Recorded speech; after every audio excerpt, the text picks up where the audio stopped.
आपलं शहर आता स्मार्ट होतंय. मग तुम्ही कधी स्मार्ट होताय? स्मार्ट न्यूजचे यूट्यूब चॅनल सबस्क्राइब करा, स्मार्ट बना. नोटिफिकेशनसाठी बेल आइकॉन पर क्लिक करा. नमस्कार, मैं ओमकार अंगड़ी। स्मार्ट प्लस के आज के समाचार में आपका स्वागत। नजर सबसे पहले सुर्खियों पर।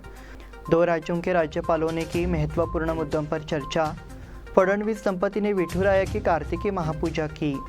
व्हाट्सएप का होगा विस्तार। 32 लोगों का कॉल और 1024 लोगों की ग्रुप सुविधा। कार्तिक एकादशी शहर और इलाके में मनाई गई। बीम्स अस्पताल में असुविधा के निवारण की मांग। वेदांत और रोटरी के सहयोग से 37 लोगों का देहदान संकल्प। गन्ना ट्रैक्टर के नीचे फंसने से चालक की मौत। गोजगी जल जीवन मिशन के लिए 65 लाख का फंड।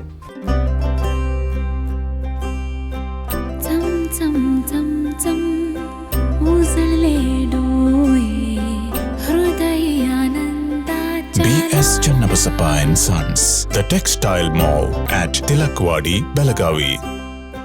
लक्षदीप हे उजळले घरी, दारी शोभली कडा रांगोळी, गुलवाती अंगणात सोन सकाळी.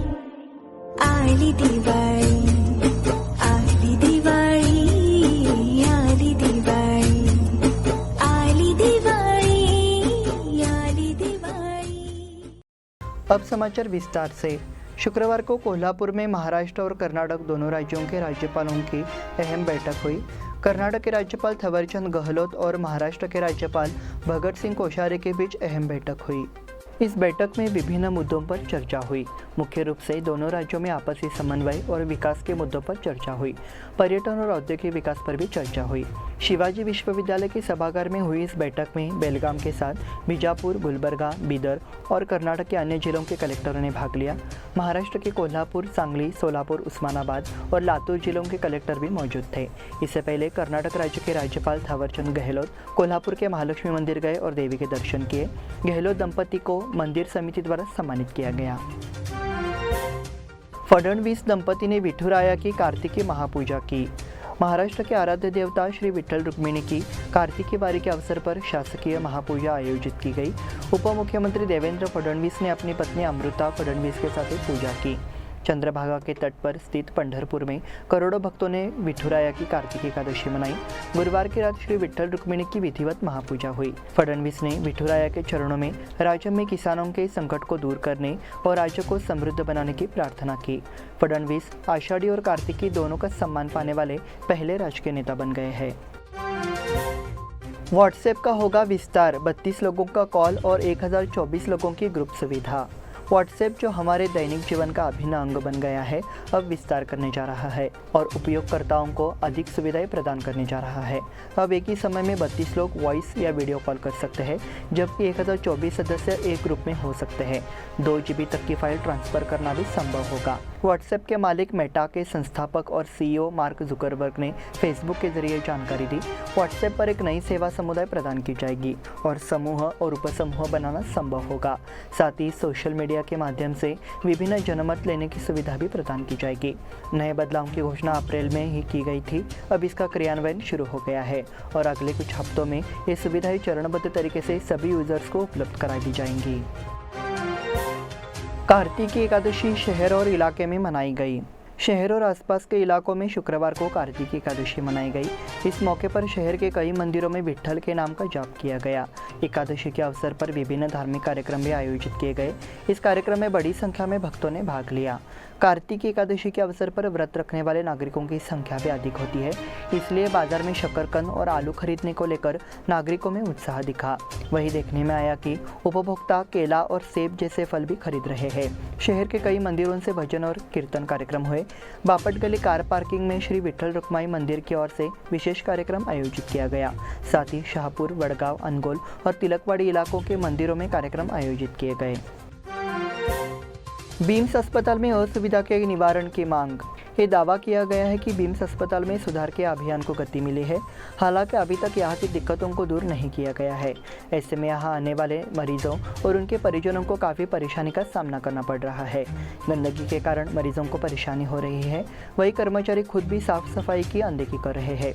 इसलिए पूछा जा रहा है कि बीम्स के प्रशासन में कब सुधार होगा। अस्पताल के सफाई कर्मियों को खाना बांटने की जिम्मेदारी दी गई है, इसलिए स्वच्छता के नियमों का पालन करने के बजाय रोगियों को अस्वच्छ हाथों से भोजन दिया जाता है। ऐसे में सवाल उठता है कि मरीजों के स्वास्थ्य में सुधार कैसे किया जाए।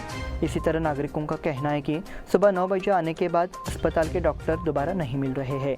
शिकायत है कि कई बार इसकी शिकायत करने के बाद भी इसे नज़रअंदाज किया जाता है।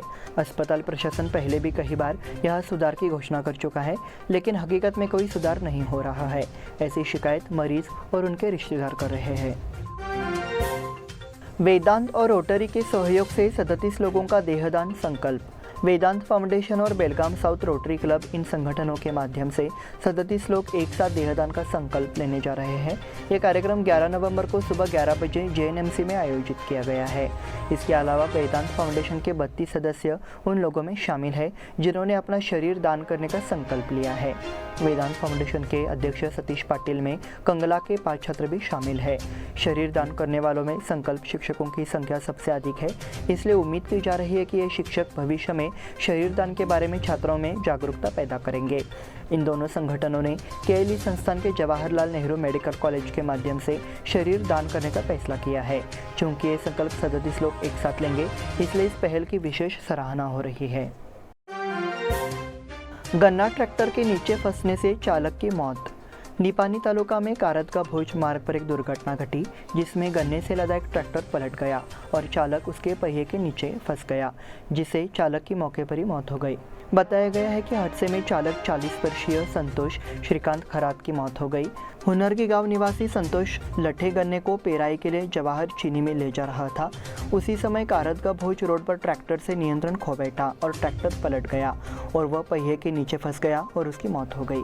मृतक संतोष के परिवार में पिता, माता, पत्नी, पुत्र, पुत्री और 2 भाई है। सदलगा पुलिस ने मौके का दौरा कर पंचनामा कर जांच शुरू कर दी है। गोजगे जल जीवन मिशन के लिए 65 लाख का फंड। गोजगा में जल जीवन मिशन योजना के माध्यम से घर घर स्वच्छ पेयजल उपलब्ध कराया जाएगा। इसके लिए विधायक लक्ष्मी हेब्बालकर के प्रयास से 65 लाख की राशि स्वीकृत की गई है। इस कार्य की शुरुआत विधान परिषद सदस्य चन्नाराज हट्टीहोली ने की। विधायक हट्टीहोली ने कुदल से काम शुरू किया। शुरुआत में हट्टीहोली का ग्रामीणों ने स्वागत किया। इस मौके पर मृणाल APMC के पूर्वाध्यक्ष युवराज कदम ने भी पूजा अर्चना की। पद्मराज पाटिल, ज्योतिबा बेलगावकर, शिवाजी आलगे, मनोहर पाटिल, कृष्णा कंबरकर, राजू पाटिल, प्रभाकर नाईक, बसू नाईक, कल्लप्पा कांबले, सुभाष नाईक, ललिता पाटिल, विष्णु कांबले, शिव पुजारी, केतन हिरेमठ, राजू नाईक आदि सहित ग्रामीण और कार्यकर्ता थे। इस बुलेटिन में वक्त हो गया है छोटे से ब्रेक का। देखते रहिए स्मार्ट प्लस।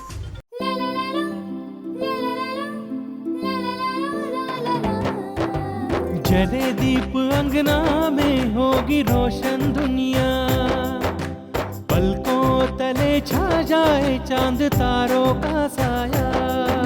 रंगोली में खिले रंग खुशियों के भी तराने, तन मन झिलमिल जाए हर पल होंगे सुहाने। ये अटूट बंधन खिले हर आशियाना, रंग वस्त्रों का खजाना मन भाए आराधना। रंग वस्त्रों का खजाना मन भाए आराधना। आराधना मारुति गली बेलगाम। मन भाए आराधना। बेलगाम वासियों के पसंद में उतरा उड़ान बार एंड रेस्टोरेंट। सोशल डिस्टेंसिंग का ख्याल रखते हुए हमारा स्टाफ देता है बेहतरीन सर्विस का विश्वास। यहां है पार्टी और फंक्शन के लिए 3 आलीशान हॉल, कारपोरेट डिनर मीटिंग के लिए 3 अलग कक्ष, IPL मैच देखने के लिए 3 बड़े स्क्रीन की विशेष सुविधा। इसके साथ ही साफ सुथरा किचन, जहां हमारा वेल क्वालिफाइड स्टाफ देता है क्वालिटी और हाइजीनिक फूड की गारंटी। तो फिर खाने की हो बात तो आना परिवार के साथ। उड़ान बार एंड रेस्टोरेंट, लिंगराज कॉलेज के पास, बेलगावी। फोन 0831 2435 ब्रेक के बाद फिर से आपका स्वागत। बढ़ते हैं अगले समाचार की ओर। दक्षिण महाराष्ट्र शिक्षा बोर्ड बेलगाम द्वारा संचालित कर्मवीर भाऊराव पाटिल हाईस्कूल गोजगा में सरदार वल्लभभाई पटेल की 147वीं जयंती और दिवंगत प्रधानमंत्री इंदिरा गांधी की 38वीं पुण्यतिथि मनाई गई। अध्यक्ष SR पाटिल थे। इंदिरा गांधी की छवि की पूजा RS चिकमठ, सरदार वल्लभ भाई पटेल की छवि की पूजा SR पाटिल ने किया। शिक्षकों ने दीप प्रज्वलित किया। इस अवसर पर विद्यार्थियों और शिक्षकों ने मार्गदर्शन किया। JB मुदगेकर ने संचालन किया। SY मुदगेकर ने धन्यवाद ज्ञापित किया। कार्यक्रम में छात्र छात्राओं और शिक्षकों ने भाग लिया। रिंग रोड के खिलाफ जिलाधिकारी को बयान। रिंग रोड के लिए गांव के कई किसानों की ज़मीन का अधिग्रहण किया जाएगा। गांव के किसान छोटे ज़मींदारक है और अगर ज़मीन का अधिग्रहण किया गया तो रोजी रोटी की समस्या गंभीर हो जाएगी। इसके चलते शिंदोली के ग्रामीणों ने मांग की कि इस प्रस्ताव को रद्द किया जाए। उक्त मांग का ब्यौरा गुरुवार को कलेक्टर को दिया गया। इस बयान को शिरस्तेदार फर्गी ने स्वीकार कर लिया। रिंग रोड सरकार बनाएगी, इसके लिए गाँव के किसानों की उपजाऊ ज़मीन का अधिग्रहण किया जाएगा। इस संबंध में अधिसूचना जारी कर दी गई है। इससे किसानों को पलायन करना पड़ेगा। नतीजतः सरकार को रिंग रोड के लिए गांव की जमीन का अधिग्रहण नहीं करना चाहिए, इसकी मांग की गई। इस समय एडवोकेट श्याम पाटिल, पूर्व महापौर शिवाजी सुंटकर, बाबा गौडा पाटिल, बसु अनगोलकर, राजू पाटिल, कल्लापा केसरकर आदि ग्रामीणों और किसानों के साथ उपस्थित थे। वाहन चोरी की शिकायत तत्काल देने की सुविधा। वाहन चोरी के मामले में थाने जाने और शिकायत दर्ज कराने की ज़रूरत नहीं है। पुलिस विभाग द्वारा घर बैठे EFRI दाखिल करने की सुविधा उपलब्ध कराई गई है। इसलिए नागरिक वाहन चोरी की शिकायत दर्ज कराने थाने जाने से चूक जाएंगे। जिन मालिकों के वाहन चोरी हो गए हैं उन्हें EFIR फाइल करने की ऑनलाइन सुविधा उपलब्ध कराई जाएगी। नागरिक केंद्रित पोर्टल पर जाना होगा। यहाँ आपको अपना खाता खोलना है। पोर्टल पर डैशबोर्ड पर EFRI का चयन करने और उस पर क्लिक करने के बाद एक नया पेज खुलता है। उस पर शिकायतकर्ता का नाम, पता, आधार नंबर, मोबाइल नंबर जैसी जरूरी जानकारी देनी होगी। वाहन पंजीकरण संख्या, वाहन चोरी का स्थान, बीमा आदि दस्तावेज इस पेज पर अपलोड करने होंगे। TET परीक्षा 6 तारीख को शहर के 29 केंद्रों पर आयोजित। शिक्षक भर्ती के लिए आवश्यक शिक्षक पात्रता परीक्षा 6 तारीख को होगी। शहर में इसका आयोजन 29 परीक्षा केंद्रों पर किया जाने वाला है। सुबह और दोपहर के सत्र में 2 चरणों में परीक्षा आयोजित की जाएगी। परीक्षा से कम आधा घंटा पहले परीक्षा केंद्र पर उपस्थित रहना चाहिए। परीक्षा केंद्र पर धारा 144 लागू होगी। इस क्षेत्र में जेरॉक्स, DTP केंद्र बंद करने की चेतावनी है। सुबह के सत्र में पहला पेपर 23 परीक्षा केंद्रों पर सुबह 9:30 बजे से दोपहर 12 बजे तक होगा। दोपहर के सत्र में 29 परीक्षा केंद्रों पर दोपहर 2 से 4:30 बजे आयोजित किया जाएगा। मुख्यमंत्री बसवराज बोम्मई 9 तारीख को खानापुर में। भाजपा की ओर से संकल्प यात्रा का दूसरा चरण आगामी विधानसभा चुनाव की पृष्ठभूमि में जल्द ही शुरू होगा। इसका आयोजन खानापुर शहर से 9 बजे से होगा। इस मौके पर मुख्यमंत्री बसवराज बोम्मई जाम्बोटी क्रॉस पर मलप्रभा स्टेडियम में जनसभा को संबोधित करेंगे। संकल्प यात्रा को यशस्वी ठहरा रही भाजपा की ओर से पार्टी बैठक का आयोजन किया गया है। इस सभा को सफल बनाने के लिए भाजपा के पदाधिकारी और कार्यकर्ता जी तोड़ मेहनत कर रहे हैं। इस संबंध में बुधवार को भाजपा जिलाध्यक्ष संजय पाटिल, पूर्व विधान परिषद सदस्य महांतेश कवडकीमठ द्वारा तालुका भाजपा नेताओं से चर्चा के बाद मुख्यमंत्री के दौरे की योजना बताई गई। दांडेली में मगरमच्छ के हमले में एक की मौत। नदी में तैरने गए एक सेवानिवृत्त आदमी की एक साथ 2 मगरमच्छों के हमले से मौत हो गई। ये 1 साल में 5वां हमला है। मृतक की पहचान पीताम्बर दास माहेश्वरी दांडेली उम्र 62 के रूप में हुई है। पीताम्बर की मानसिक स्थिति बिगड़ रही थी। वे कभी भी तैरने के लिए नदी में नहीं उतर जाते थे।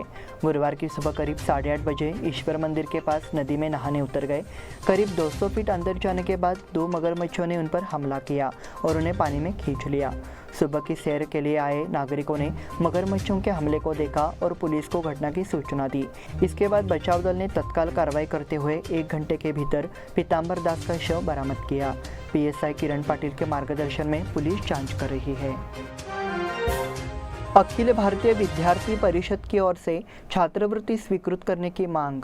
छात्रों को 2021-22 की छात्रवृत्ति नहीं मिली है, इसलिए अखिल भारतीय विद्यार्थी परिषद ने गुरुवार को धरना दिया और मांग की कि इस अतिदेय छात्रवृत्ति की तत्काल घोषणा की जाए। छात्रवृत्ति के लिए आवेदन जमा करने के बाद इस सॉफ्टवेयर में उल्लेख है कि छात्रवृत्ति को मंजूरी दे दी गई है, लेकिन अधिकांश छात्रों को छात्रवृत्ति नहीं मिली है। सरकार को इस पर गंभीरता से विचार करना चाहिए और छात्रों को छात्रवृत्ति की घोषणा तुरंत करनी चाहिए। छात्रवृत्ति के दुरुपयोग की उचित जांच की मांग को लेकर कलेक्टर के माध्यम से मुख्यमंत्री को ज्ञापन भेजा गया है। राज्य कार्यकारिणी सदस्य किरण दुकंदरा, पदाधिकारी रोहित उमानाबादीमठ, संदीप डंडगल, रोहित अलकुंटे, प्रीतम उपरी और छात्रों ने विरोध प्रदर्शन में भाग लिया। इसी के साथ स्मार्ट प्लस के आज के समाचार समाप्त हुए। धन्यवाद।